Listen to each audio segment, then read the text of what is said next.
Kia ora everyone, and welcome along to the first of two of our Napier City Council long-term plan live stream events. We're so glad that you could join us here tonight, and a bit of a shout out to our local business FG Smiths who are hosting us here tonight. So what is a long-term plan? A long-term plan is where Napier City Council sets up our program of work and our investment in our capital projects over the next 10 years, and it really means a lot if we know what you think about it. So get those questions starting to come through, and we'd like to introduce everyone who is here tonight. We'll start with myself. I'm Annette Brosnan and I'm your Deputy Mayor for Napier.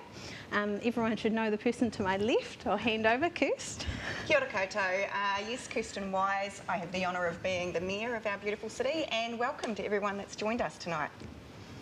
Kia ora koutou, my name is John Kingsford. I'm Napier City Council's Director for Infrastructure. Kia ora everyone, I'm Steph Rotarangi and I'm the Chief Executive of Napier City Council. This is my first long-term plan, so really looking forward to the process from here. Awesome, kia ora Steph. And also just a thank you to Nikki, who is our sign language interpreter, who I'm sure you'll see there on screen as well. So we're just going to whip away for a quick minute, 60 seconds. We've got a little video to show you, and then we'll be right back here at Smith's to answer your questions. So get them coming in, and we will see you soon.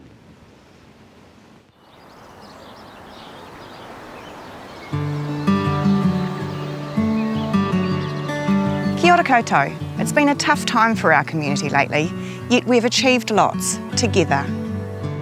While we're building on our mahi so far, it's no secret that Napier, like many cities in New Zealand, is facing challenges. We need to work on the essentials right now.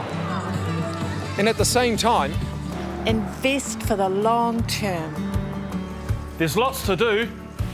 Replacing ageing assets, fixing infrastructure, and keeping up with an ever-changing environment. We need to increase our rates, but we're committed to keeping them as affordable as we can. Some of our projects have been pushed out a few years, and we're looking to borrow money to catch up on maintenance and the replacement of our key assets. Our team's doing the mahi to make things right for Napier, and our focus over the next 10 years is to work on what matters. That's where you come in. we want to know what matters to you. Join in on one of our Say It events or visit sayitnapier.nz to learn more about our long-term plan and have your say on Napier's future. Submissions close on the 12th of May 2021. Welcome back. We thought it'd be nice to start off with a quick intro from Kirsten. Kirsten, this is your first long-term plan as Mayor, and is it fair to say that there's been a lot thrown at us this year? Oh, look, it certainly is, and like councils all around the country, there are a number of challenges facing us in this particular 10-year long-term plan, including climate change, obviously, which is something that we're all very aware of at the moment. We are still dealing with COVID-19 and the impact that that is having on us as a community and a council. We've got the Three Waters reform, which is a huge conversation that we'll be having with you, the community, over the next 12 months and a little bit out further from that. We've got issues with our infrastructure where we haven't invested as much as we should have in the past, and we're in catch-up mode from that perspective. And we've also got an opportunity to look at our community housing that we provide as a council and how we intend to invest in that in the future. So some really big challenges on the horizon. We are proposing in the first year of our long-term plan an 8% rates increase. We've worked really, really hard to keep it as affordable as possible, but there's a number of factors driving that proposed increase. Some of them are outside of our control. These are things that are happening at a national level. And then we also have some catch-up costs that we've funded from our own reserves up until now that we're now having to move into the rates space. We've got a new project which is contributing towards that, and then we also have some general cost increases that we're building into that. So really looking forward to hearing everybody's feedback about that part of the plan and the whole plan in general. Awesome. I think it's really fair to say that there's been a lot of things that we've had to cover off in developing our long-term plan, and I think great work in getting to where we are now. Just a little disclaimer before we start. So we're going to answer as many questions as we can. The team have had some been coming in for a few days now. You might have sent us a pre-question, and we've got those. Thank you. So if we don't get time to cover off everything, our team will also be following up with you in direct messages. So let's get into it, eh? Our first question is a pre-question that was sent in, and it is, why do we consult if we already know what the issues are and what we're going to do about it? Who would like to take that one? Should we do a joint response? Yeah, sounds good. Well, maybe I could just start off with some perceptions that I have. So this is one of the things about local government that makes it really special. It is community-driven planning for our future. So one of the reasons we have to consult, sure, that's legislative requirement, but this is one of the things about a long-term plan. Everybody out there can have their say. So we've put forward something that's pretty ambitious. It's focused on our infrastructure, as you've already said, but it's also focused on our people. And the point is now it's up to the community to have their say. Following the deliberations, us as officers at council, our job is to deliver. But there's plenty of opportunity to have your say, and I'm sure we'll get to some of the mechanisms to do that before we close off tonight. And I guess following on from that, I think it's really, really important for people to realise that what we have included in our proposal, in our consultation document here, has come from the community in the first place as well. So ultimately, going back out now for the formal consultation means that we can check in and make sure that we've interpreted correctly what we've heard through the pre-engagement process, and now that it's here in black and white with the numbers associated with it, and it has become, as Steph said, quite an ambitious plan to actually get the community's input now that they can see the overall picture that's been pulled together. Yeah, perfect. A couple of questions that we've had. So Eileen and Louise have asked us questions about our water. So what's been done, she says, since the election, so that's sort of the last 18 months, done on our water. So what's been done on our water, and what are the options to fix our drinking water, Louise asks. So sort of two water questions in there. I might chuck your way, John. No pressure there at all, I guess. Well, we've done an enormous amount of work investigating what our actual issues are, particularly with regard to dirty water. It's actually some quite complex chemistry involved in that to get us to a point where we can understand what the problem is to then be able to identify a solution. At the same time, we're looking at the resilience of our network, the age of our network, and looking to pull together a program of work that brings it into a more contemporary network that enables us a much greater level of control, much greater level of knowledge on our assets, and an ability to direct water where we want it to go. And you'll see all of that in the consultation document and the draft long-term plan. It's a big piece of work. It is. So is it fair to say the stuff on the ground that people, I suppose, will resonate with in the last kind of 18 months, we've dug some new holes in the ground. I know last week we were rolling out the new controlled water area in Napier where we've got our dirty water issues. Are there any other sort of really big things that have been works on the ground for you guys in the last little while? Absolutely, and that's a good point. Thanks, Annette. We've been looking into our dirty water problem, how we can remove manganese from our water. Some of our source water is high manganese that reacts with chlorine and exacerbates the problem of dirty water. So some of those investigations have looked at a new source or new bores that are manganese free. Unfortunately, our ground geology is quite complex and it's very difficult to find that source water, so we're still looking down that avenue. At the same time, looking at more technical solutions to remove or filter out the manganese from our water.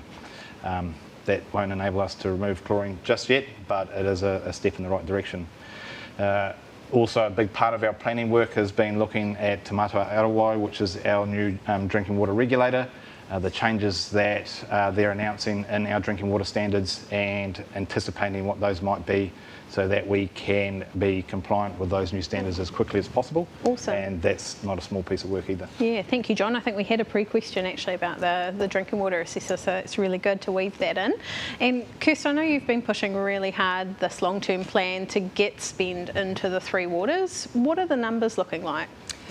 Well, I think the numbers clearly show that it is our number one priority. So we've got an overall capital plan over the 10-year period of 825 million. 404 million of that is dedicated to water projects. So we're keen to just get stuck in, get the mahi done, and focus on that number one priority of our water. So 400 million over the 10-year plan on our three waters infrastructure. That's right. How does that compare against money we've spent in previous years? Oh, look, it's a significant increase. Our last long-term plan, from memory, I think the total investment was about 89 million. So I think, that shows that we've recognised that there's a lot of work to be done, and that's what we need to focus on and to just get on with it. And I think specific to the question, 74 million of that is drinking water alone, and 36 of that is in the first 4 years. So it is an incredible portfolio of work that we're intending to deliver in the water space, of which drinking water is a big part of that. We also had $12.5 million from central government because there's a number of councils that are looking at this space as well. So big capital programs for our city. Yeah, wow, and a big step change from what we've done in the past. Another question that's come through is Ahuriri has asked, I saw the proposal for the Ahuriri Regional Park. It refers to partnerships in there with Mana Whenua and HBRC, and why is DOC not involved? And I think it's a really good question, and it might be one that I'll answer if that sits well with you guys. So DOC is certainly planned to be involved in this project, I suppose, to answer the crux of the question off the front foot. What we've done is basically just said to the community, we've got this piece of land and we have an idea around how we want to develop that into an environmental purpose, as well as treating our stormwater through the Ahuriri Regional Park proposed wetland development. And we've just started out with a partnership in terms of funding with the Regional Council. You'll see that they're proposed in their regional plan as well, and their long-term plan for the region to fund that project.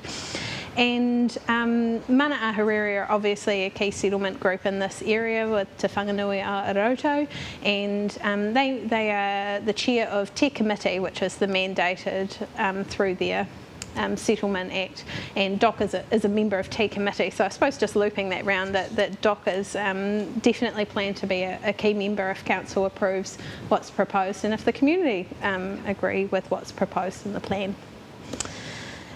We're having a couple of questions around wanting speed bumps for suburban streets. So thanks to Carol and Onikawa and Divi on the Hill.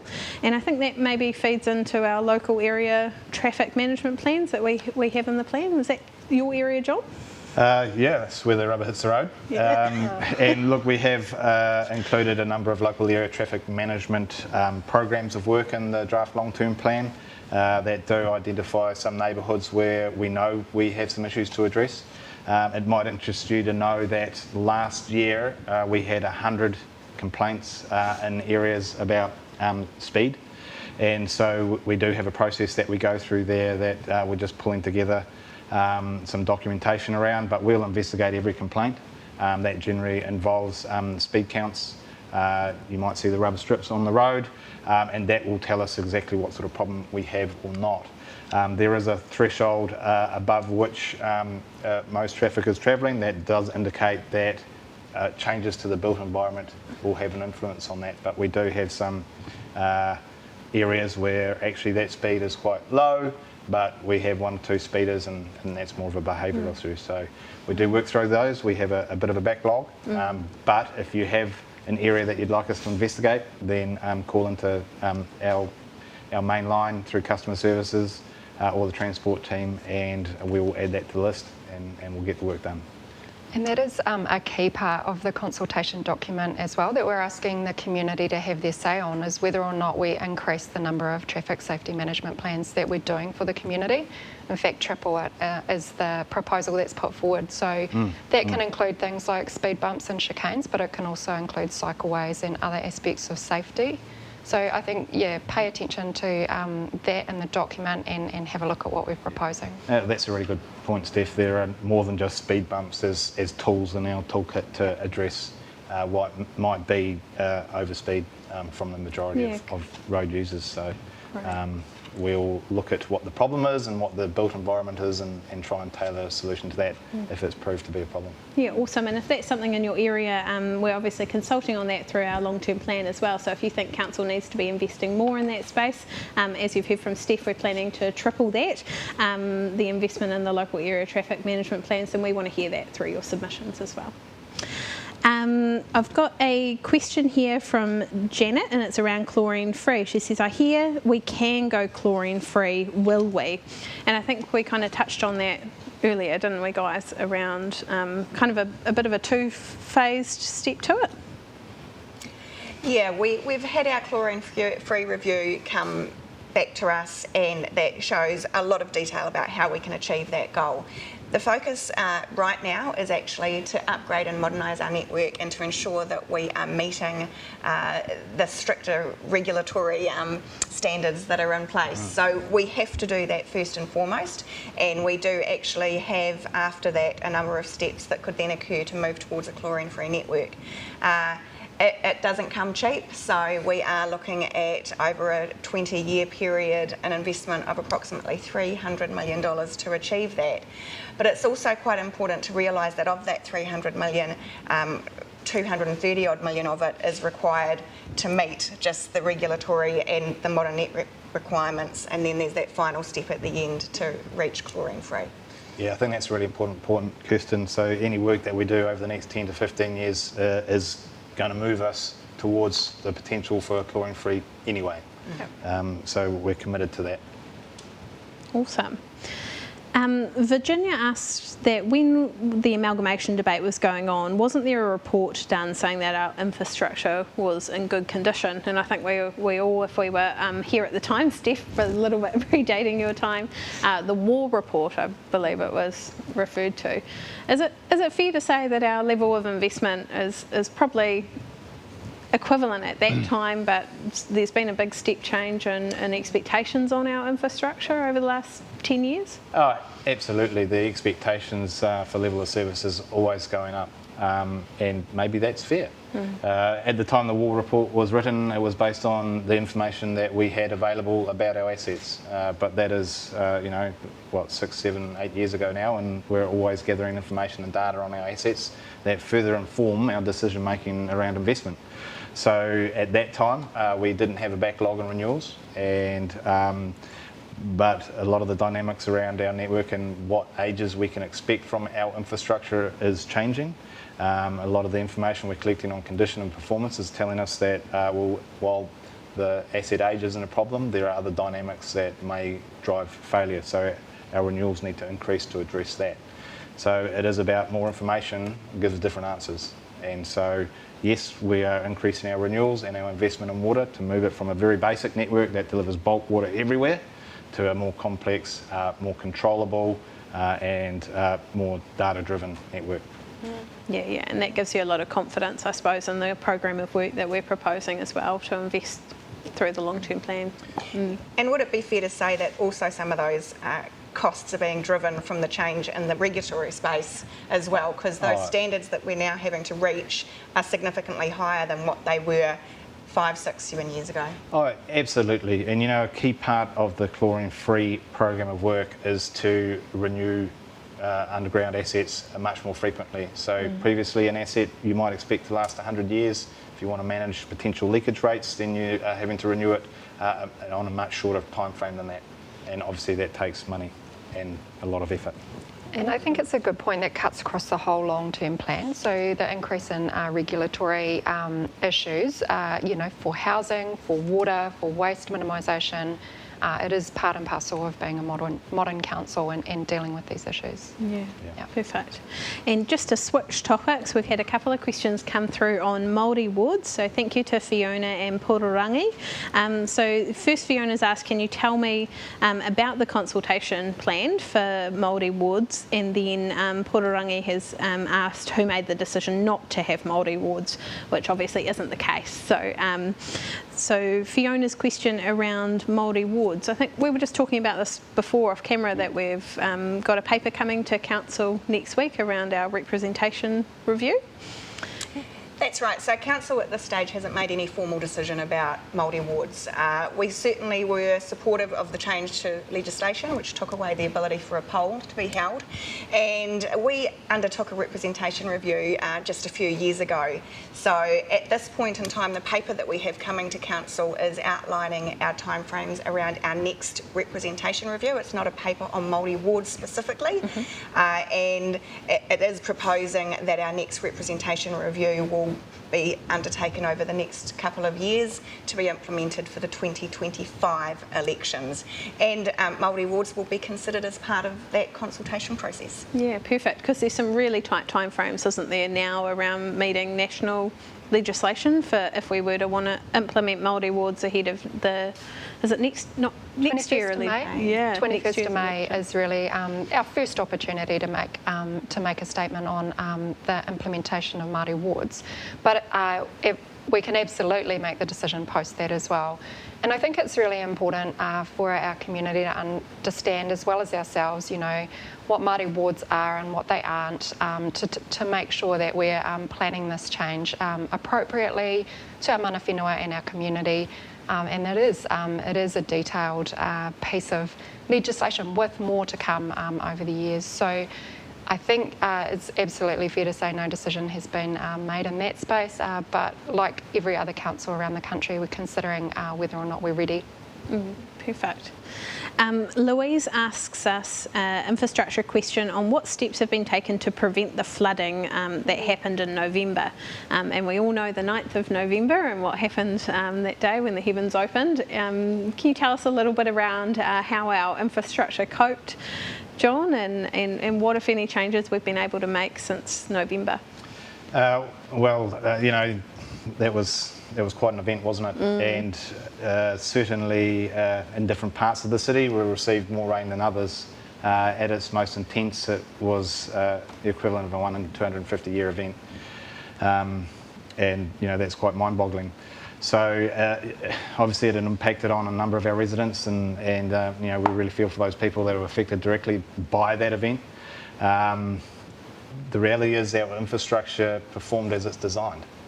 It's just not designed to cater for that level of event. Having said that, you know, we've identified 26 million odd in our 10-year program to look at how we can improve stormwater and flood relief in specific areas. And we have a master plan that identifies other opportunities in that space. It's fair to say we'll need to be able to spend that money quick enough to deal with the whole problem, but it is a matter of design versus actual event. And this might be a really good place for me to plug the regional park a little bit as well. Why not? Because in there, as I'm sure a lot of Napier knows, I think we received about 75% of our stormwater through into the estuary. And by building the regional park treatment wetlands, we're also building in more stormwater capacity, as well as treating that stormwater through the wetlands. Absolutely, and you know, we're talking about a long-term program of work, so plenty of water to go under the bridge. But a big part of that funding, 26 odd million. There's, you know, over 2.5 million there for treatment wetlands or polishing wetlands prior to discharge to the estuary, and a significant amount of water to divert the stormwater that does get pumped out of our city and our open waterways into that area for detention and treatment. Yeah, perfect. So big, you know, big investment going in there. Yeah. And it is a good point that a number of things in the long-term plan are dependent on each other in one sense and deeply connected in others. So it's good to make that connection between the regional park, the estuary, and our ability to discharge stormwater across the city effectively. Yeah, absolutely. Now, Divi asks us a question around what are we doing to make Napier safer? She comments that gangs can be a problem here, and the police, that we need more police, and that she's feeling unsafe in Napier.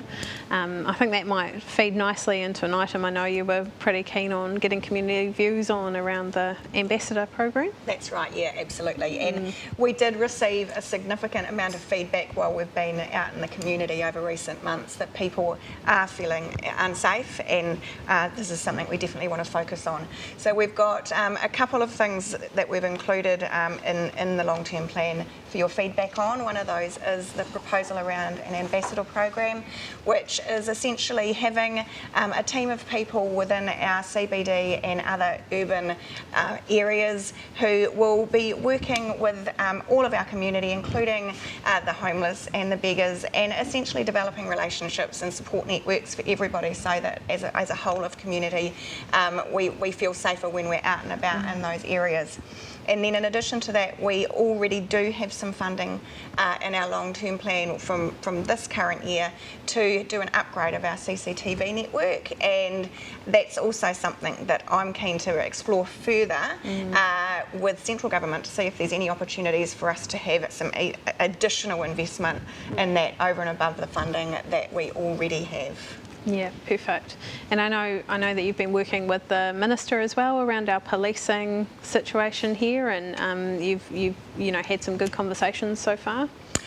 We have, and the next step is we would love to get Minister Williams here to have a sit down face to face and see, look, how can we be working together and supporting our local police here already to ensure that the whole of the community is feeling that their needs are being met, not just by the police but by us as a council, and what initiatives can we work on in a collaborative way for the whole community. Yeah, perfect. That seems like an invitation in the works.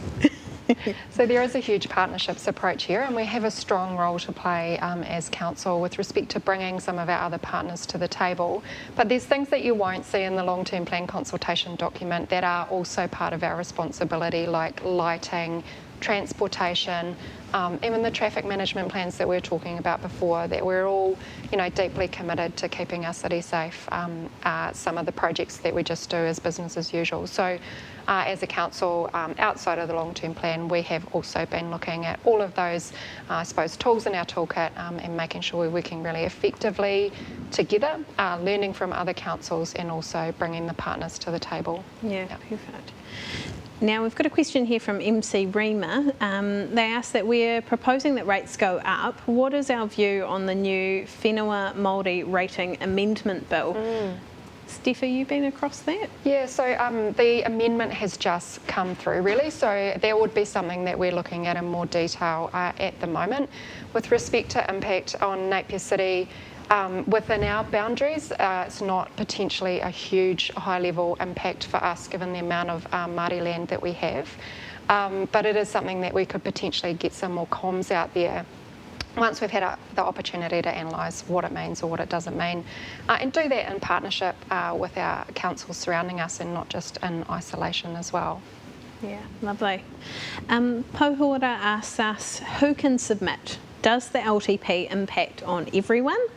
Or can you only submit if you are a homeowner? How can we register our thoughts, and what are we not allowed to submit on? There's a few questions in there. So who can submit? Anyone. Anybody. Anyone? Yeah. You don't even necessarily need to be a resident of Napier to submit. Does the LTP impact on everyone? Absolutely. Sure does. It does, yeah.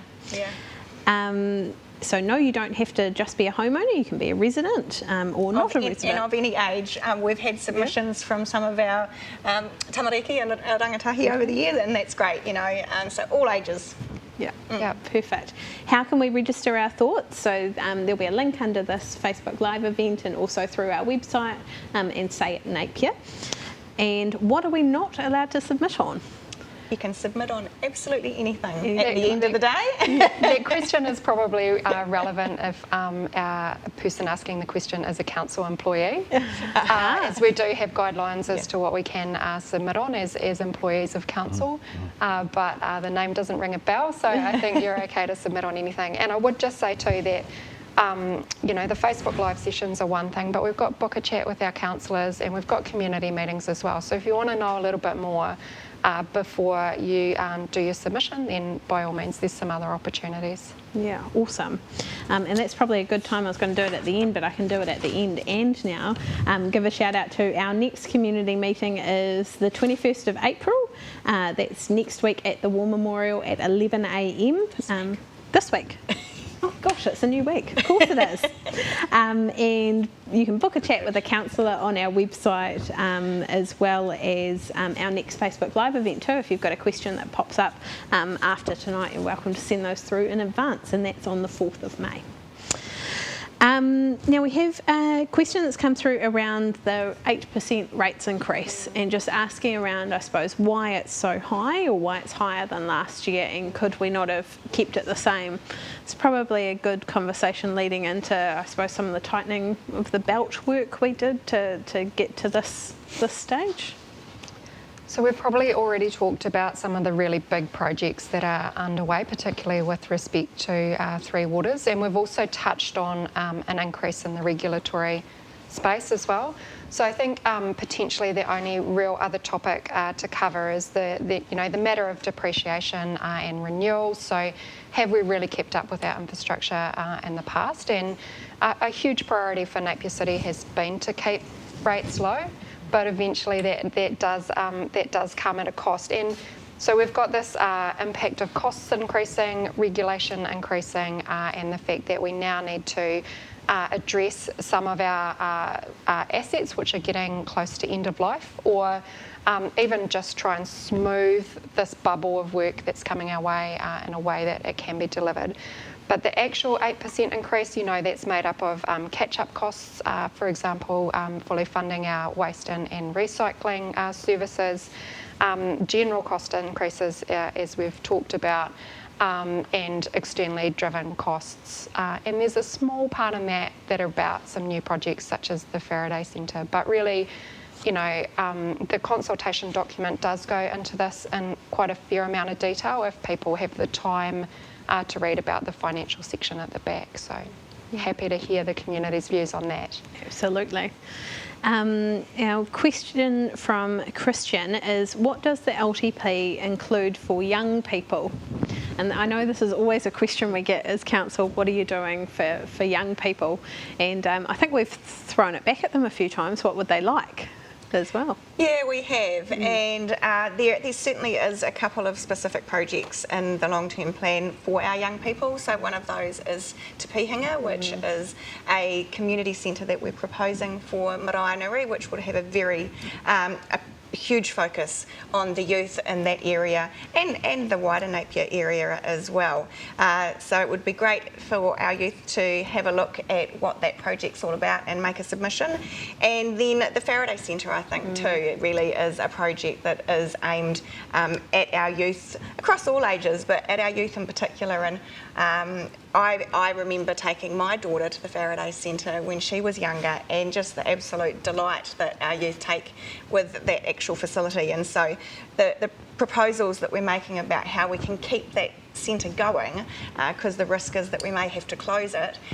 So if there are youth out there that love the Faraday Centre, again, we would love to have your input around what we're proposing for that. Yeah, and it's been great to get that feedback come back from youth around what they would like to see, and I think Te Pihinga was a big project that was sort of spawned out of that feedback.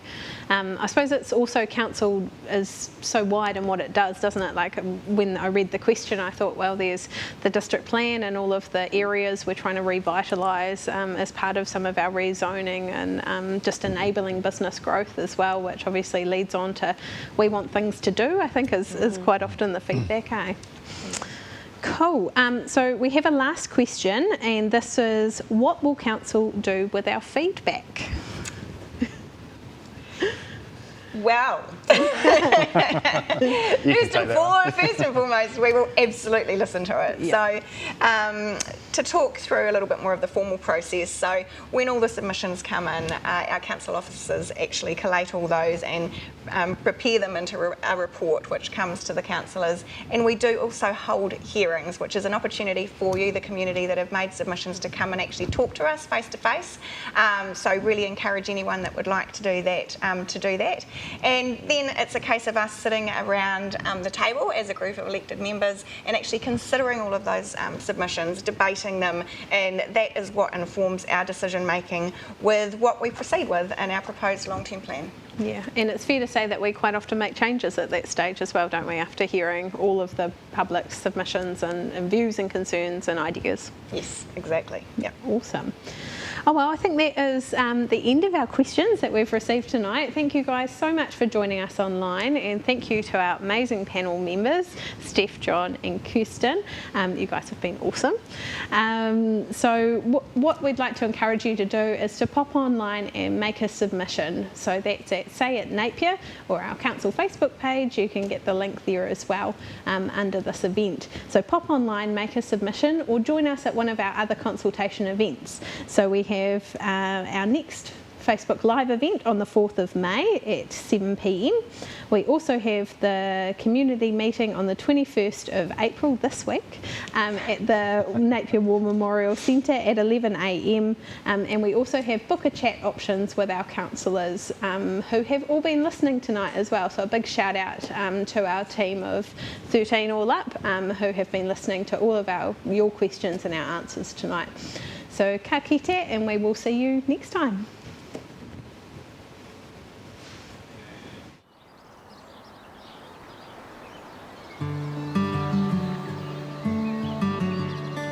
Kia ora koutou. It's been a tough time for our community lately, yet we've achieved lots together. While we're building on our mahi so far, It's no secret that Napier, like many cities in New Zealand, is facing challenges. We need to work on the essentials right now. and at the same time, invest for the long term. There's lots to do. Replacing ageing assets, fixing infrastructure, and keeping up with an ever-changing environment. We need to increase our rates, but we're committed to keeping them as affordable as we can. Some of our projects have been pushed out a few years, and we're looking to borrow money to catch up on maintenance and the replacement of our key assets. Our team's doing the mahi to make things right for Napier. And our focus over the next 10 years is to work on what matters. That's where you come in. We want to know what matters to you. Join in on one of our Say It events or visit sayitnapier.nz to learn more about our long-term plan and have your say on Napier's future. Submissions close on the 12th of May 2021.